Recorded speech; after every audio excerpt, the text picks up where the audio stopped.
Hi, everyone, and welcome to another episode of Sundays on the Couch with George. I'm George. It's Sunday. This is The Couch, and we're all here. Before we dive into this show, I've got my spiel that I do every week, walking people through the donation process. So check it out. Every week, we bring a new guest. That new guest chooses a new charity to raise money for. We've now raised money. This will be our 6th episode. So we are almost at $10,000 raised over the last 6 weeks. So I want to thank you all for being so amazing and for making such a difference. Walking through the donation process, check it out. Scroll down to the video description. In the video description, you'll find a link to a GoFundMe page. You will go to that GoFundMe page, and for every $10 that you donate, your name will be entered into a randomizer, and we will find 10 people, completely random, to join us for our post-show Zoom hang that we call Sunday Study Hall. So get those donations in. Listen, I love New York City with all my heart. And as we all know, the hospital system there is, things are tough over there. So my goal this week is to raise $1,500. So if we can all band together and donate, that would be incredible. I think we've raised somewhere over $600. So we're almost halfway there. So get those donations in, please, please, please, please, please. It'll all go to such a great cause. So towards the end of the show, we will close our drawing, but donations can be made through the end of the week. If you're watching this on a Tuesday, you can continue to donate. Actually, we're not pulling those pages down, so you can continue to donate. Your donations will help us all make a huge difference from the comforts of our living rooms. So please go and donate now. I want to thank all of you out there who have been donating every week. We see you. We appreciate you. We love you for all you're doing. And I want to give a special shout out to Colleen Kelly and Sydney Lopez for their generosity over the last couple weeks. They have been huge champions of our show and of our fundraising efforts. And so I want to give a special thank you to Colleen and Sid. We're also rolling out an art contest. If you don't know, now you do. If you're a genius artist out there, we're asking for submissions of your living room. We want to see what your living room looks like, and we want to feature it on the show. So every week we feature a new artist. This week's artist is Lillian, aka at Bengi.artistry on Instagram, BENGE.artistry on Instagram. And you'll see Lillian's living room here in just a few. So that wraps up Rule Time for today. This week's guest, I love him so much. He quickly became the older brother I never had when we first met. We met doing the 2011 Broadway revival of Godspell, and he taught me how to be and how not to be. And since then, we've gotten to work together on projects that have quickly become like highlights of my career. He and I did Tick, Tick, Boom, the off-Broadway revival of Tick, Tick, Boom back in 2016 with Keen Company in New York City. And most recently, the two of us did the Jonathan Larson project. You probably saw him on the road in Falsettos. He's the person I think of when someone says the word multi-hyphenate. He's a brilliant actor, a brilliant songwriter, a brilliant singer, and a brilliant writer. Please welcome Nick Blaemire to the couch. Hey! What's up, man? Woo!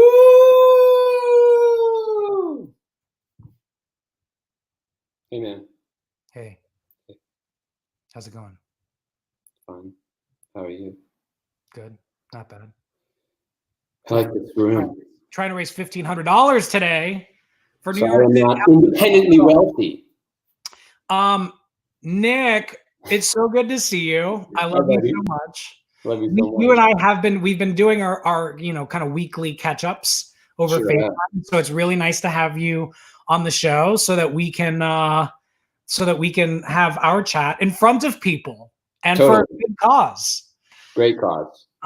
So Nick, why don't you tell us a little bit about the charity today and why you chose them? The second that you asked, the only place that I could think of, the first place that I thought of was NYC Health Hospitals. because I'm in Brooklyn. I'm in the epicenter of this pandemic, and New York is the crossroads of the world. It's the place that has gotten hit the hardest, as we all know, in this country, and among the top places in the world. And I can't fathom what the nurses and doctors and hospital staff are going through in the New York and Brooklyn and Bronx and Staten Island and Queens hospitals. It's truly unfathomable, and I think we're all kind of struggling to hold it. To me, one of the few things that we can do in this time remotely is to donate and to call and to show support through the internet and through our phones. And so to be able to come here to talk to a friend of mine about showbiz and things we love and are lucky enough to be healthy enough to do, there's a shadow that hangs over that, which is that people are really struggling right now. And I can't imagine what it feels like to go home after a long day of work at a hospital and have to turn around and come back. And I think the thing that's getting people through it, the essential workers and the health professionals that I've had the privilege to know or to talk to during this time, they're so moved by the 7 o'clock New York cheer that has been happening like clockwork and brings me to tears every day at 7 o'clock. And I ran into 2 ambulance workers on a break. They were outside having lunch, and I just got the opportunity to thank them, and their faces totally lit up. It was like, this is why they do it, is because they risk their lives in order to take care of us, in order for our lives to continue as smoothly as is possible in this time. So to give to them and to show your thanks through capitalism is the least we can do. And so I'm really grateful to those of you who donated already, and I implore you, to the rest of you, show what you can and give what you can, and I will be doing the same. You're a good man, Nick Blaemire. How are you, man? It's so good to have you here, and thank you so much for bringing New York City Health and Hospitals to our fundraising effort. Of course. We just hit $800, which is music to my ears. Come on.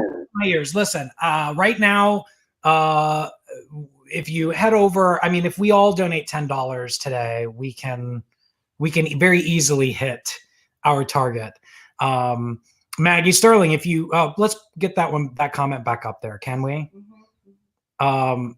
If you can't donate, share and support those around you, especially essential workers that there's always ways to help. There's always ways to belp. We're just trying to be belpful. Trying to belp our bases off. Yeah, exactly. Well, Nick, this show is equal parts talk show, equal parts nightmare, and so we're gonna do the talk show half right now. What have you been doing to take care of yourself? Oh man. Well, the first 2 weeks, absolutely nothing. I was pretty terrified, as I know we all kind of continue to be. And I was just kind of like lying around watching super nostalgic movies. I hit Wayne's Worlds. I did like League of Their Own, Dave, Addams Family. Like I went down that rabbit hole pretty hard. And then I write movies and I write musicals. Saying that to people who don't know me, I know you know that. But that at first seemed like it was off limits, because it was like, is this a privilege to be able to sit here and work? And what I realized is like, yes, it absolutely is.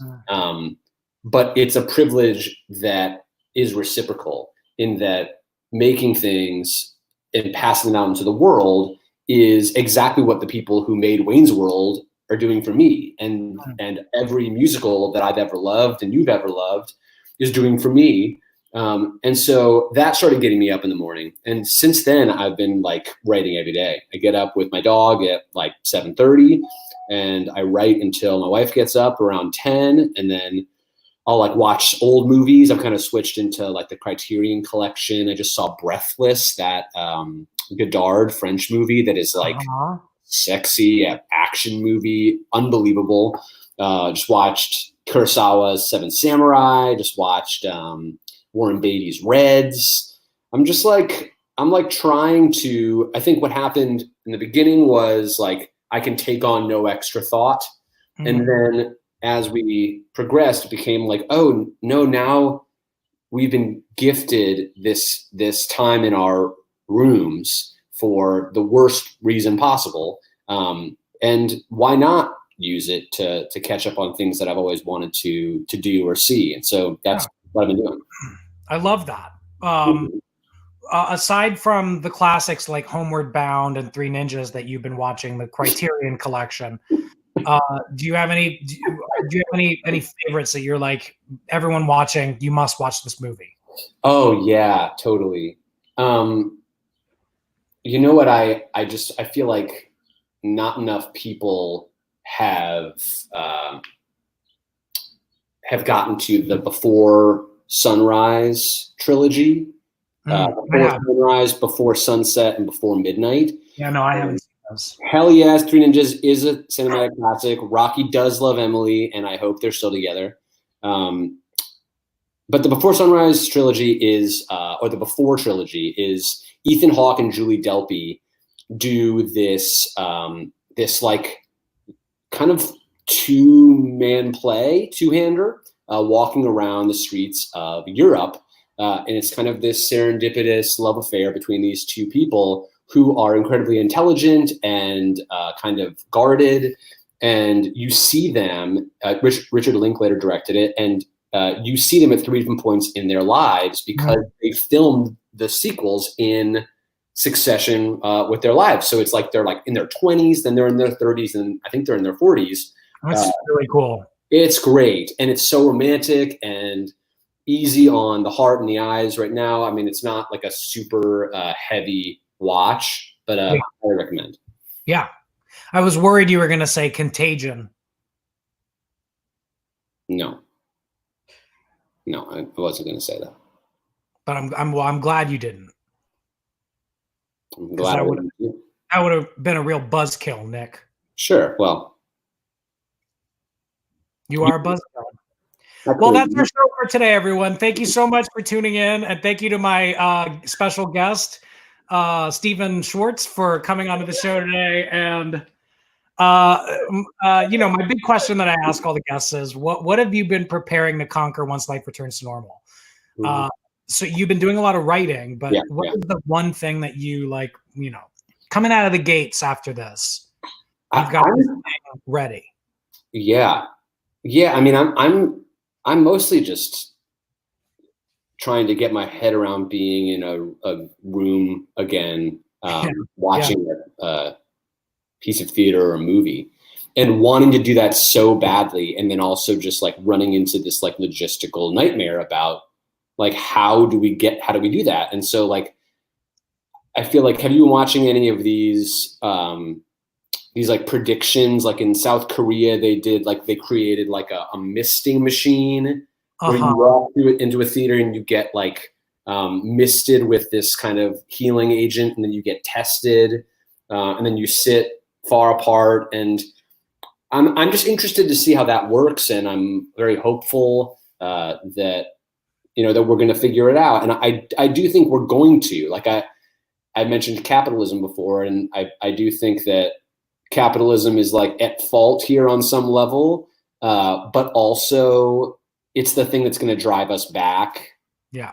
And it's like Broadway, it needs to figure this out in order to continue. And so many producers I know are putting their heads together right now thinking like, should we shoot a show with no audience and stream it? Should we do cabaret style seating? Like how that's going to work. And I feel like the healthiest place that I've found to be in is to act as if we're going to get back, and to not predict a future that we don't understand, and to also not predict pandemonium that hasn't happened yet. Because actually in a lot of ways, especially in New York, like this is a pretty chaotic city that like almost immediately when Cuomo was like, everybody go inside, it was like, zoop. City was like, cool. All right, great. We'll see you soon. And that's really inspiring. And I hope that that can translate into a good, healthy reentry. Yeah. How about you, man? What are you looking forward to conquering when you get back out there? A lot of things. I want to get back to work. I want to continue to host a show similar to this. Yeah, you really found a calling in this moment. Like, it's really been amazing as a buddy of yours to watch you like click into like, oh, a lot of the skills that you've had over the years have been like hosting skills, and now you're putting them to work. Thanks, man. Well, I mean, I do this. I tell Sam thank you all the time, but Sam Pasternak is producer extraordinaire on the show, and if it weren't for him, I don't know that I would have done this like alone. Like, he's my partner in crime. We work on this thing, on a daily basis. We really care about it, and it's helped us feel helpful in a time where I think it's really easy to slip and feel helpless. So thank you, Nick. I'm very proud of my younger brother. Many things, looking forward to conquering many things. For the first couple of, I would say for the first month, I was just like a never ending stress eating, like, bucket of gloop.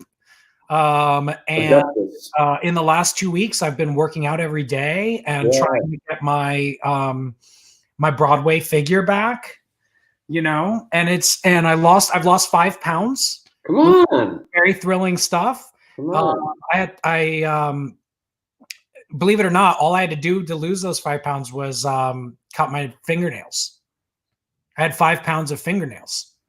I do believe that, actually.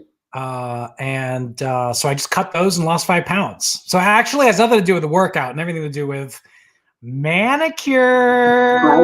Baby.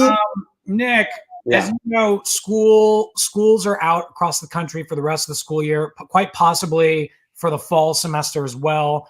And I've been regressing terribly through this whole thing. Sure.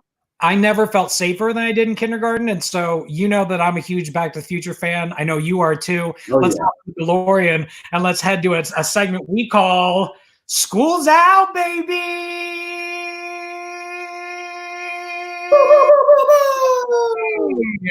All right, you guys. Today's arts and crafts is going to be a really special one and quite possibly disastrous, as I'm sitting on a white couch. But we're going to do this on a plate. We're going to be very careful. We are going to do condiment finger painting with Nick Blaemire. Nick. Yeah. One of our production team members, Lily LaGravenace, offered up the idea of doing the portraits on a plate so that you don't make a huge mess. But then I thought I would use the plate as a surface to you on a corn tortilla, baby. I know that's been your biggest dream. It has. And have someone do a portrait of you onto a piece of tortilla. And a corn one. My wife is gluten-free, so I'm sure she's appreciating this right now. Well, I'll send you guys this in the mail. Yeah. Lily has a wet paper towel so I can wipe my fingers with. Great. Sam, let's get 30 seconds. You know what? 60 seconds. Let's do. Yeah, give me a minute. I need a minute to. Let's do 60 seconds on the clock. What do you? Oh yeah, let's go through comments. Yeah. What do you have? I got some Cholula here. Don't touch your eyes after you do that. That's not gonna hurt. Let's see. Got some light mayo to stay healthy. This is my fingernail cutting. I got this Queen Majesty jalapeno and lime hot sauce. That sounds delicious. You're gonna be a spicy face, my friend. I already am a spicy face. I have Sir Kensington's garlic everything sauce. This is gonna serve as Nick's skin color. Nick, get closer to the camera. There we go. That's about right. I got ketchup to make a shirt for you, a red shirt. Sweet Baby Ray's sweet and spicy barbecue sauce for your hair and facial hair. Okay, great. Let's get 60 seconds on the clock. Go. Oh God! It just exploded all over my finger. I just have like a white diarrhea here. You are, George. Oh God, this smells horrible. I can't even open the things because I'm garlic. Oh, your eyes are bleeding. Oh God. 30 seconds, 30 seconds. No. Oh no, it's not open. I forgot I was supposed to be finger painting. Yeah, you gotta drop and draw. 10 seconds. Ah.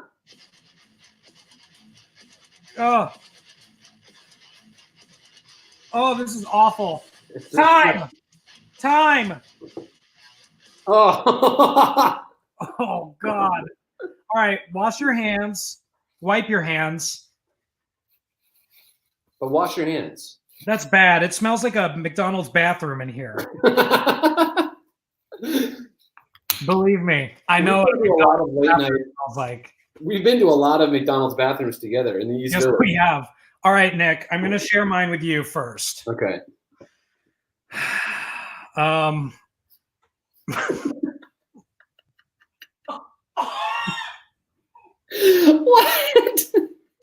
Hold on. Hold on. I'm going to explain. This is your hair. That's your face and your beard and then your shirt. That's as good as it's going to get, folks. Wait, that beard is pretty solid. Thank you. It's like all dripping and melting. So I'm going to pass it over to you, Nick. Let's see what your creation looks like. There you are. Nick, that's your hat. Do you see the brim? Yeah. And then your eyes are there. And then there's your nose. Why am I so bloody? Because I picked hot sauce for your pupils, and it just like really. Note to Sam, we're never doing this segment again. Your plate, Nick, looks like someone threw up on a plate. It really looks like a plate of vomit. But what's screwed up about that is like I worked really hard on that. Oh, no, I know. So like, say that to Jackson Pollock and like then let's have a conversation. Well, but we made a promise a long time ago. Clearly you don't remember, but we made a promise that we'd always be honest to each other about each other's art. I don't remember. And usually you're so good that painting is embarrassing. But it's not embarrassing. We have surpassed $1,000. We are halfway through the show. We've hit 1,000. Come on, you guys, 500 more. I will make a donation at the end of the show as well. Totally. And I think Nick has agreed to do that as well. Let's get this to $500, please. That being said, I really like it. It smells like condiment. It smells like your hat's gone. It's fine. Sorry, man. I can't look at this anymore. And it's really smells. Yeah, it really like it smells. And the hot sauce is like onions to my nose. It's bad. Okay. Well, so we're done with arts and crafts. And now we're moving on to snack time, because what a great idea it is to go from me feeling like actually nauseous, like I'm actually nauseous by smell, and now we have to eat. Nick, right. I asked you what your go-to snack is through quarantine, and what did you tell me? Dried mango is my jam.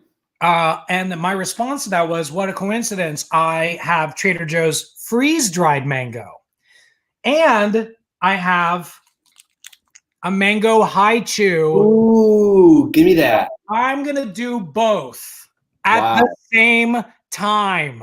You're so brave. At the same time. This is an unopened package that I saved for this week I appreciate that. And your wife, Anna, actually packed that because she knew. Also, this before the pandemic was like $3.99 at Whole Foods, and it's now $13.99. Yeah. So this is a delicacy. Yeah. Well, I'm honored that you're ripping it open during the show today. I am. I'm honored to do it. Okay. My sister just texted the family chat because they watch, and she just wrote, "Oh, gross. He's going to chew that so nasty."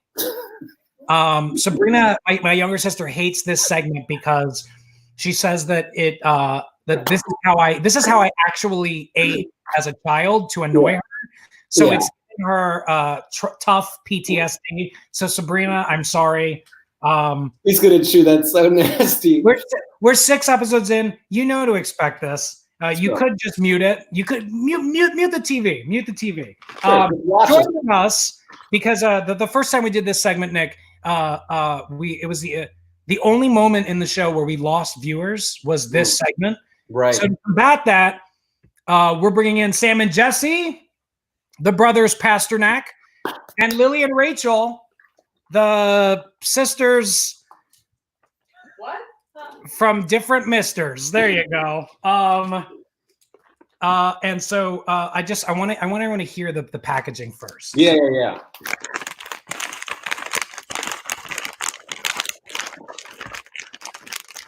So Sam and Jesse and Lily and Rachel are here to help the audience at home feel not alone, to feel supported in their disliking of this segment. All right, Nick. All right. That's what the mango sounds like. This is the haichu. All right. Now these are 2 different textures, folks. This is a haichu, which is kind of like a starburst texture, and then freeze-dried mango, which is crunchy. All right, let's do it.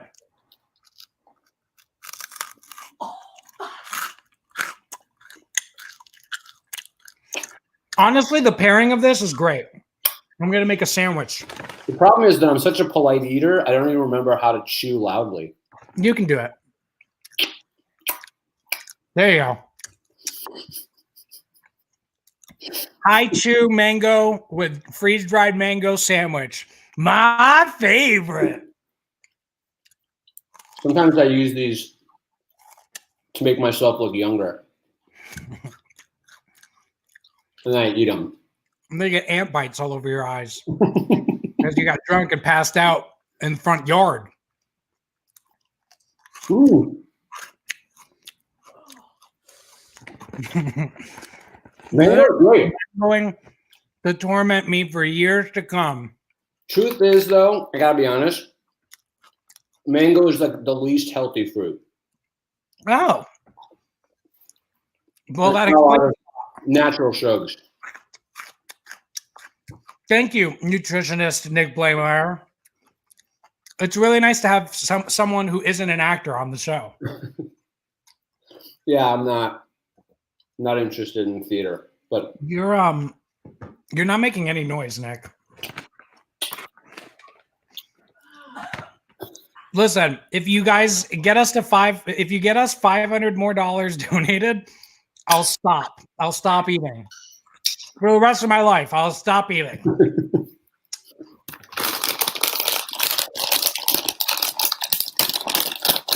I think I'm gonna be sick. George, I will donate $150 if you dip the freeze-dried mango in my face. That's so rude. Do it. Do you know what kind of a jerk I would look like if you made that proposal and I was like, nah, not happening? I know what I'm doing, man. You're setting me up to either look like a jerk or to throw up all over my computer. Throw up on Lily's couch, and that way. Does it matter who I dip into? You got to do a long swipe.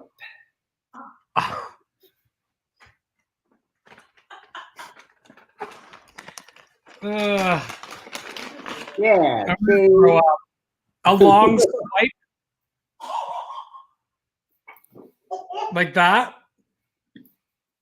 Oh my God. It smells so bad.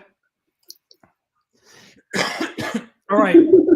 Nick, well, I'm literally going to throw up. Nick Yeah. has agreed to donate 100.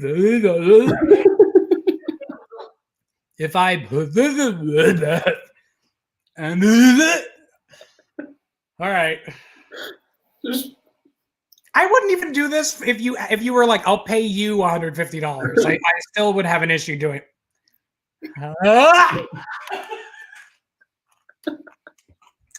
Oh my God. Oh my God, I'm literally gonna throw up. Do I have to eat it or can I spit it out? No, you gotta swallow it. It's a delicacy. It's Wow, my that's favorite, really bad. man. Oh, I can't get it out of my mouth. That's what your throat is for. I don't think we can be friends anymore. I'm gonna get another mango haichu and get that flavor out of my mouth. It's so bad, you guys. I'm in so much pain because the freeze-dried mango is now draped in garlic everything sauce and barbecue sauce and ketchup, and is currently stuck in my teeth. I can't get the smell or the taste out of my mouth, and I'm using a haichu to try to use the stickiness to pull all of the mango and condiments that are in my teeth right now. I don't think I've cursed on this show since we started it. Wow. I'm about to curse. Okay. Darn, that's nasty. George, you eat so nasty. What I love about this is that, Nick, do you remember when you used to tease my sister? Oh yeah. Oh God. Okay. Bye, Sam. Bye, Jesse. Bye guys. Bye, Lily. Bye, Rachel. Thanks for your support.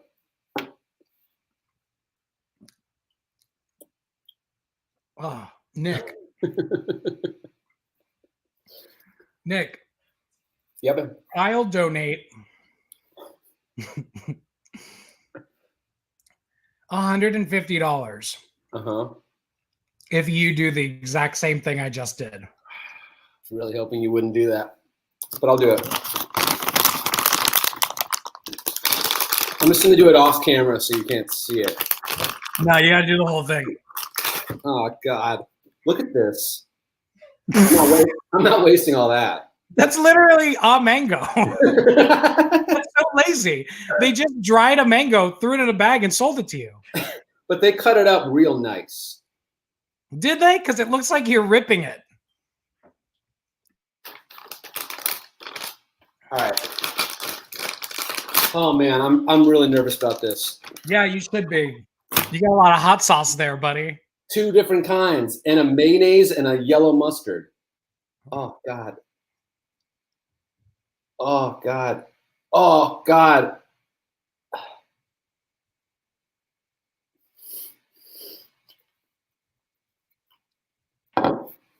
Oh my God. It might actually be delicious. You know? Because it's like jalapeno. Nope, never mind. There it goes. No.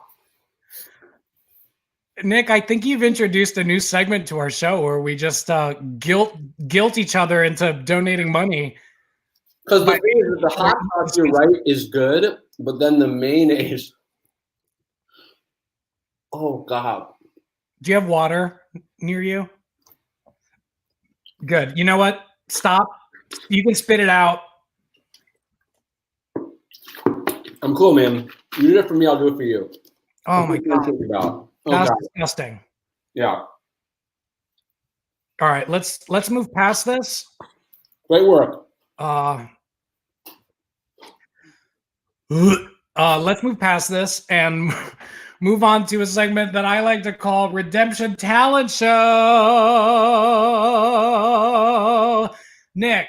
Yeah. There's this classic story that you told me long time ago. A story about when you were young, and you filled in. You I'm like not saying what you're talking about. what I'm talking about. Aaron Carter, your Aaron Carter connection. I don't know anybody by that Nick. All right, Nick. name. Nick, tell us the Aaron Carter story. Actually, I have no shame about it. I'm very proud. So I was in high school. I was a senior, and I got this call, a very random call from somebody I didn't know, who I'd been referred to come stand in for Aaron Carter, who, if you don't know, is still currently a pop singer and was at a certain time like a child star. Yeah, brother to Nick Carter, one of the Backstreet Boys. The boys from the Backstreet. So Aaron was supposed to sing a duet with a country star who I truly can't remember her name. She was 12. George Salazar. George Salazar, small blonde country star, George Salazar, who's 12 years old, on the Capitol lawn for the Capitol 4th celebration that happens every year. And it's like 100,000 people come to see the actual performance, but then 50,000 people come to see the final dress where they run it all, because it's like crazy sets, like Aretha Franklin sang, all this stuff. And Aaron had a concert in Florida on the day of the final dress and couldn't be there. So they asked me to come and do his part. And I was so excited. I was like, this is a crazy crowd. And like the song was like, yeah, not great, but like patriotic and poppy. And I get there, I learned it. And Aaron's voice is recorded in all of the singing spots, except for the rap break. Because Aaron, in addition to being a pop star, is also an accomplished rapster.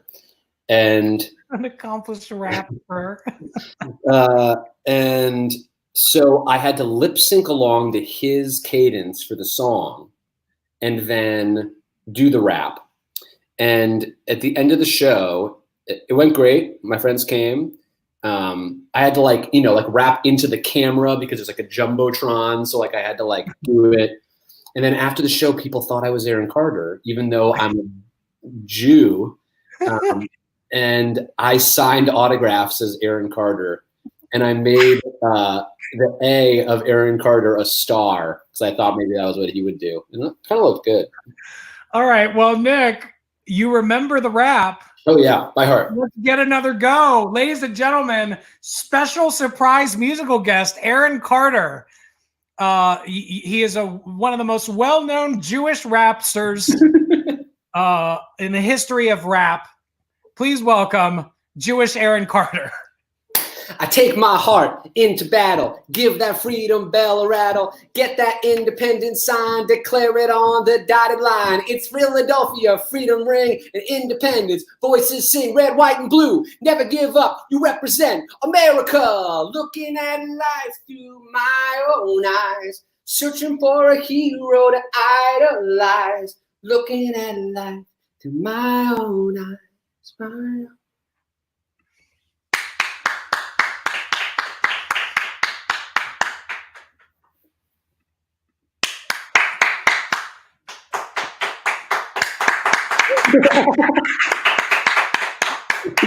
Thank you. Thank you.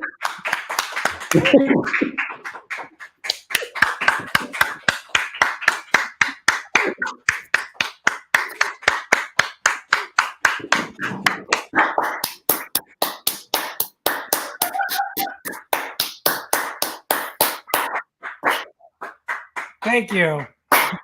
Thank you. Thank you very much. Nick, wow. I still have the mayonnaise taste. When you were young, when you were doing that, did you wish you were Aaron Carter? You know, more than I care to admit now. Well, I think it's safe to say Aaron Carter probably now wishes he was you. So I'm I say that's some sweet redemption right there. Well done, Aaron Blaemire. It's time for nap time. But before we jump in, we are $135 away from our $1,500 goal. Come on. Thank you. You guys continue. We are about to close our raffle. So get over there. Now would be a great time to get your last donations in. And thank you so much to all of you who have been donating today. My heart is very, very full. So yeah, consideration will be closing very shortly. Let's jump into nap time though. Grab your blanket, Blaemire. Oh, that's nice. I like that. I'll do that.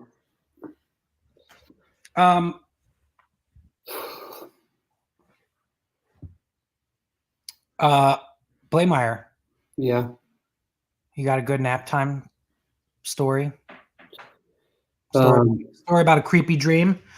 Oh yeah, I do have a. Yeah, I mean, you and I have talked about the really vivid COVID dreams that everyone's been having. Yeah, right. People out there, right? Like, yeah. I mean, my theory is that we're not getting the same level of stimulation on a daily basis as we normally do, and so our brains are just making up for that and overdrive. Yeah, and putting us through some really wild dreams. What's your wildest quarantine dream? So let me preface this by saying that I've not usually in my life remembered my dreams, but in this period of time, they're getting, as you say, super vivid. And I had one the other night that was like a nightmare, but like I was laughing at it during it. Like the tone, it was like being in a horror movie, but being George Salazar inside of the horror movie. So like not taking it seriously. Got it. The dream was that I was in prison and I was running around the mess hall of the prison, you know, where they all eat. Right. Trying to find a door to open and they were all locked, and I would find a stairwell and run down it and couldn't get out. But the rub was everyone in the prison were Broadway actors. So like what? It's like Darren Criss was there and Christine Ebersol and criminal, both of them. Smooth criminals, I must say. So I really had trouble. Yes, Aaron Carter sued me and I went to prison. And I was in prison for Aaron Carter impersonation and it was like walking down 9th Avenue. It was just like everybody I, see on stage on a regular basis or going to see a play was locked in prison with me, which is like, my brain doing. Which is 9th Avenue. I always thought 9th Avenue was 100% a prison. People call it campus. For like those of you out there, like it's like Broadway campus, but actually it is kind of a prison. Well, I went to school in a prison, so it's prison. It's prison to me. You did? It's prison campus, You went to school in a prison? Tell me more about that. Yeah, during my time in prison, I figured out how to do live streams. And so, really? Yeah, that was one thing that I was preparing to conquer while I was doing time for tax evasion. Wow, that does make sense that you would A, evade your taxes, and B, instead of like making license plates in prison, you would go to the live stream class. Yeah, I went to live stream class, and it was taught by one of the top prison influencers, D Money. Who is that? Laura Osnes? No, in your dream it is. I had a dream. Yeah, tell me. The details of the dream are not important, but what is important is that in the dream, my hair was cut. I had shorter hair. Oh. And then I woke up and I saw my reflection, and it was just a dream. Oh. I mean, you need to cut that. Look at this. That looks like a dead animal. I think I'm going to go back in time and start a MySpace account and have my profile pic be this. You look like you're wearing Batman's cape on your head. Does everybody know who Chris Gaines is? Look up Chris Gaines on the internet. He is Garth Brooks's alter ego, and he's also George Salazar's alter ego, which means that he's always 1 degree away from Garth Brooks. If you ever knew Garth. Guys, Chris Gaines was a fictional alter ego that Garth Brooks created when he wanted to cross over into pop music back in the late 90s, might have been early 2000s, but he wore a wig that looked like this. Oh my God, George. And it's like Wing. And he did pop music. And no one was like, this is weird. Like no one. Yes, they were. No, I don't think so. I think people bought those albums. People bought Joe Pesci's rap album. Joe Pesci has a rap album? Yes. And wait, is it real? I really recommend it. Yes. You're lying to me. No, Joe Pesci has an amazing voice and it kind of sounds like Frankie Valli. And then he also has a rap album. I literally can't. I literally cannot. Let's move on, guys. Our fundraiser is now closed. You will shortly be able to see the names of our winners in the ticker below. But before we get into that, Nick, it's time for a delayed duet. Oh shit! This is my favorite part of the show every week.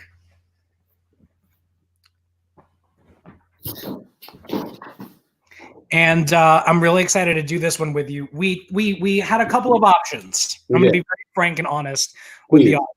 We talked about doing White Male World from Jonathan Larson Project because it is a true duet in that both singers finish each other's sentences. They sing things at the same time. It would have been really good.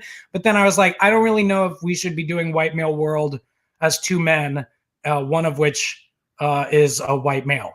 Which it could be construed as the satire that we wanted it to be, that like the white men that we are satirizing, we don't agree with them, but the problem is that all the lyrics sound like we think them. Yes. It just wouldn't have been good. So then we thought, well, we have this connection with Jonathan Larson and with each other. Maybe we should do What You Own from Rent. But then you texted me and you were like, we shouldn't do this because there's a lyric that says we're dying in America. So we're not going to do that one. But what we are going to do is Jonathan Larson's previously unreleased, upbeat, happy, strolling down the street song called Green Street that we did off the Jonathan Larson Project. And so without further ado, we're trying something new this week, guys. Nick Blaemire will be playing the track on his end. And so I will be delayed. So Nick, without further ado, this is our delayed duet rendition of Green Street by Jonathan Larson.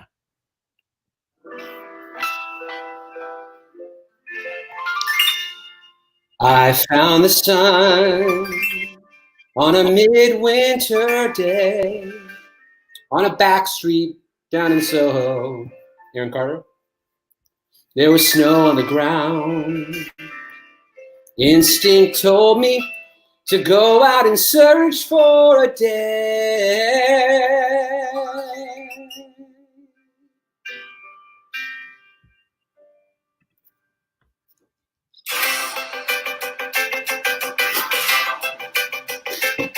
Hey, there goes a chic baby on her way to a coup d'etat. There goes a fella like me searching for his day. There goes a boy in his mama's arms. You can say what you can say. There goes a lover sitting and writing this song. I'm sitting on Green Street and I don't need money, honey. Green Street, watching the world walk by. Green Street, that's the one that's sunny, hot. Green Street, laughing the day away. There goes a man with a camera whose sunglasses shade his eyes. There goes a man that seems that he knows a star. There goes a tourist who's scared to answer me. There goes a dancer too scared to answer me. An artist who winks as she passed by. Green Street, don't be funny, honey. Green Street, watching the world. I can't hear the music. Oh, honey, honey. Laugh of the day away. All these people out in the street. Too bad nobody wants to meet. Everybody I see walks right by. Would someone please look me in the eye? Look me in the eye. Look me in the eye. Look me in the eye. Look me in the eye. Look me in the eye. Sitting on Green Street. And I don't mean money, honey. Green Street. Walking the day walks by. That's the one that's sunny, honey. Green Street, laughing the day away. I'm sitting on Green Street. That's the one. Oh, money, honey, Green Street. Watching the day waltz by. Green Street. That's the one. Oh, sunny, honey, Green Street, laughing the day away. I'm sitting on Green Street. That's the one. Oh, money, honey, Green Street. Watching the day waltz by. Green Street. That's the one. Green Street. Green Street. Laughing the day away. Green Street. Green Street. Green Street, laughing the day away. Laughing the day away. Green Street, laughing the day away. Away.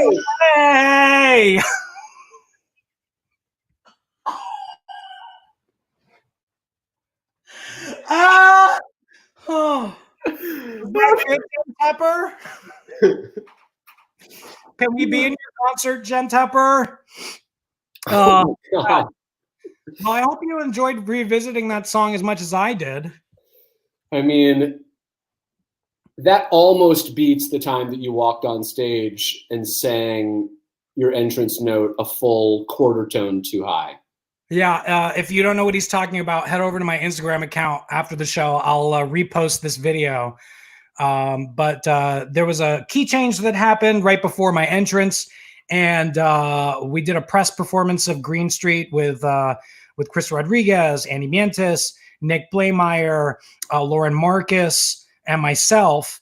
And I sang the wrong note. It was really bad. But I zoomed in on 10 a.m. to be clear. It was at 10 a.m. and I zoom in on Nick's reaction, because in front of members of the press, he was a terrible and unsupportive friend. Actually, I think I was a professional actor, which was something that you certainly weren't that day, and are still hopefully going to be one day. But this is probably a good way to get there. Okay. Well, Nick, I end every episode with a segment called Sweet Tweets.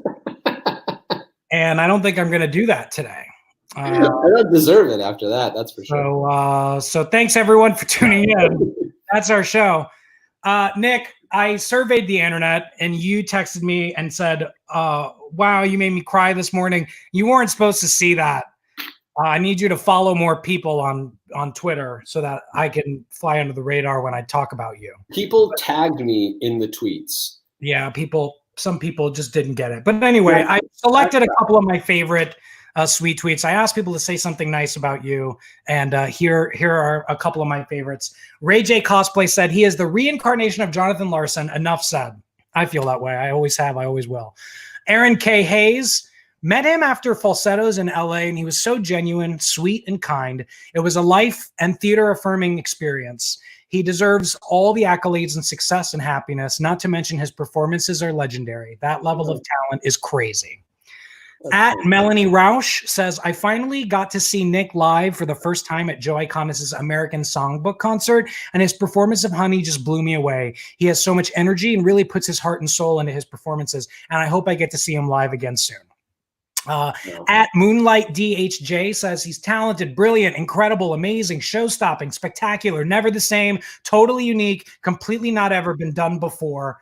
At Mr. Joe Iconis says the first 3 things I thought would have gotten me thrown off Twitter. Your wife Anna said very good kisser, handy around the house, 10 out of 10 would recommend legally binding yourself to him for life. Jen Ash Tepp says, Nick has always been one of the pillars of our theater generation. His heart, his energy, his honesty, and his integrity on stage and off are inspiring and fill me with hope and joy. He thinks deeply. He is brave. He gives 100%. He is truly, truly an original. And Be More Sam responded to that and wrote, plus he's hot. I'll take it. And on that note, thank you all for joining us today. Thank you so much for spending your Sunday with us. Nick, thank you for bringing New York City Health and Hospitals to our fundraising effort. I also want to thank all of you watching and donating today. We've raised, where are we now? We've raised now over $10,000 since starting Sundays on the Couch last month. Oh thank my God. you so much. I love this day very, very much. We've hit a huge benchmark, so thank you. Check the ticker below to find out if you want a spot in this week's Sunday Study Hall with Nick and myself. For those who didn't win this week, don't worry. We'll see you next week. We got another guest, another charity. And next week, we'll have the legendary and many times Tony-nominated Kevin Chamberlain on the show. Oh. Yeah, right? You've seen him in Little Shop, Pasadena Playhouse as Mr. Mushnick. You've seen him as what's his name? Uncle Fester on Broadway. You've seen him on Jesse on the Disney Channel. You've seen him and heard his voice on the original cast recording of Seussical. He was the original Horton the Elephant. I feel like I listened to that guy's voice and learned how to sing before I started taking voice lessons because of him. So I'm really excited to be with him next week as well. Yeah, thanks again for tuning in, you guys. Take care of yourselves and each other. Stay inside. Wash your hands. We'll see you next Sunday on the Couch. Nick, thanks again. Everyone at home, thank you so much. We'll see you guys next week. Bye. Thank you. Thank you.